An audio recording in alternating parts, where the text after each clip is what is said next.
Leafy, also known as LeafyIsHere, was one of the most well-renowned commentators of his time. But what happened to Leafy, and why is Leafy so incredibly disliked now? Who isn't afraid to show their face? Has a sense of carelessness. Such a hungry clout shark.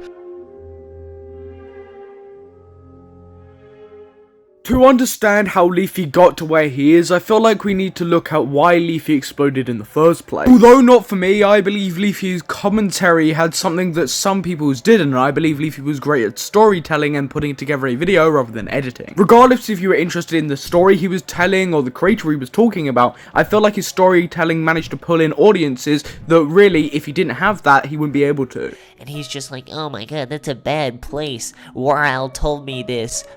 You. Not an incredible example, but it's still an example. Not only do I believe that his storytelling attracted audiences, but I also believe his harsh criticism of content creators and harsh criticism of people in his stories really brought in a diverse audience. But if that is the case, why did public perception of Leafy change so quickly? I think it's pretty obvious who damaged Leafy's reputation the most back when commentary was at its peak, and that was iDubbbz. Now, iDubbbz's content cop on Leafy focused mainly on bullying Leafy's appearance, for example, targeting the fact he's got no chin. Idea of writing a children's book. It's called Leave Me Alone. Ian also did break down some of his videos and a lot of his satirical takes. What was so influential about this was Leafy didn't like the criticism or hate that was directed towards him. And his response to iDubbbz did little to combat this, because iDubbbz came back with a content deputy that crushed his response. This one all found on Google Images. I'm still apparently insecure and trying to hide my face. And last, but certainly not least, my chin missing. I don't have a chin, guys. What Leafy did was he played into it too much, where it made it sound like he was coping instead of finding it funny and being a part of the joke. iDubbbz's content crop would have a grip on Leafy like no other video would. It wouldn't stop his success in 2020. Leafy's content in 2020 would pull enormous views for his channel and any commentary channel before him. Unfortunately, though, he uploaded 12 videos on Pokimane and got strike, which indeed did lead to Calvin's channel being deleted. From you saying your channel got banned or suspended or whatnot.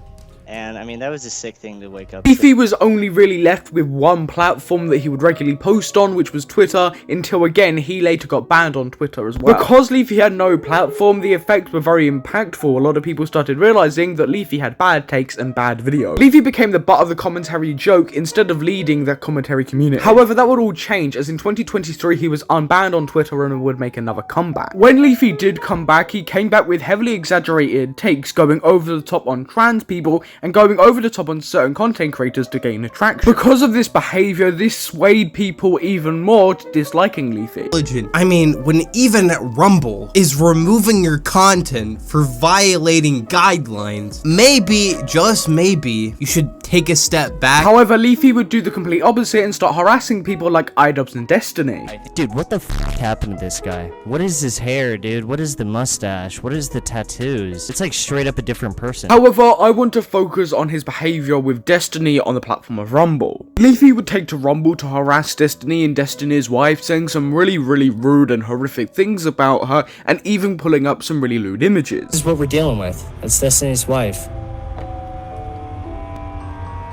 Her are kind of f***ed up.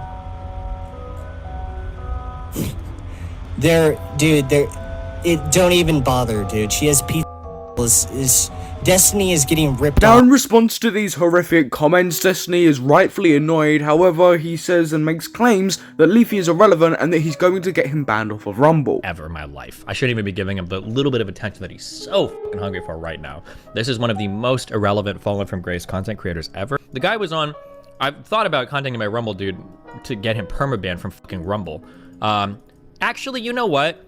If he has a contract with Rumble, I might look into those streams and I might actually pull with Chris and see if I can get him revoked. Now, this split a lot of Leafy haters and Leafy enjoyers down the middle. A lot of people understood where Destory was coming from, but didn't like his reaction to trying to deplatform him. But it was pretty clear, and it's something that Leafy's always done, which is over-exaggerate situations to gain more viewers and gain more attraction. Leafy's current position in content creation is that he streams pretty regularly, he makes current content, he's speaking about current situations, and he's just doing what he was doing from 2016 and still getting thousands of likes and views.